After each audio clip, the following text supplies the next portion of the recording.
أتقبلهم الناس لست أقلدهم إلا بما يرضيني كي أرضيني سأكون أنا مثلي تماما هذا أنا فقناعة guys আসসালামু আলাইকুম।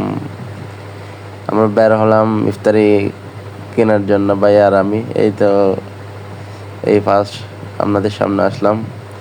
ক্যামেরায় তেমন সামনে আসা হয় না, দেখেন ফেসটা একদম ইয়ে হয়ে গেছে রমজানের মধ্যে।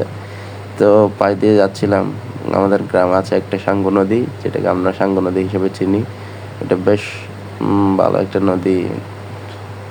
এরপর রাস্তার পাশ দিয়ে যাচ্ছিলাম, পাশ দিয়ে দেখে একটু দৃষ্টিনন্দন বাড়ি, ওই ডুপ্লেক্স হোম আর কি, যেটা সবার স্বপ্নে থাকে আর কি, বাস্তবে কয়জনের থাকে। তো ভাইয়া ওইটার পাশে একটু বাপ নিয়ে হাঁটতেছে, মোবাইলে কথা বলতেছে, হাঁটি হাঁটি পা করে চলতেছে দুজন। এরপর দেখি ভিউটা কিন্তু অনেক সুন্দর ছিল, জোশ ছিল। এরপর ভাইয়া আর আমি আস্তে আস্তে হাঁটতেছিলাম, পাশে দেখি ফুল বাগান।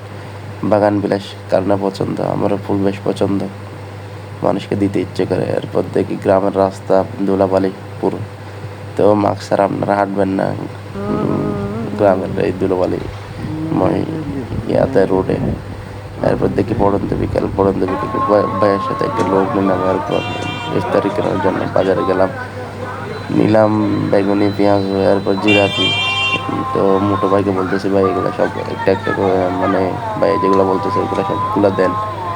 তো মোটো ভাই আস্তে আস্তে দিচ্ছে, দেওয়ার পর ভাইকে বলতেছি আমি একটু ভিডিও করে ফেলি, তুমি নাও। তো ভাইয়া নিচ্ছে জিলাপি, বেগুনি, এরপর পেঁয়াজও, আলুর চপ বলে ওইগুলা। এরপর একটা ছোট্ট ছেলে ছিল, আমার ছোটো ভাই সমান হবে হয়তো। তো জীবিকার তাগিদে ধনিয়া পাতা আর পুদিনা বিক্রি করতেছে, আপনারাও পারেন চাইলে, সমস্যা নাই, লজ্জা নাই। তো অবশেষে আমরা চলে আসলাম হাঁটি হাঁটি পা করে। ভাই আর আমি নানুর বাসায়, আমরা এই রমজান কাটাচ্ছি নানুর বাসায়। ভাইয়া তো আগে থেকে নানুর বাসায় থাকে।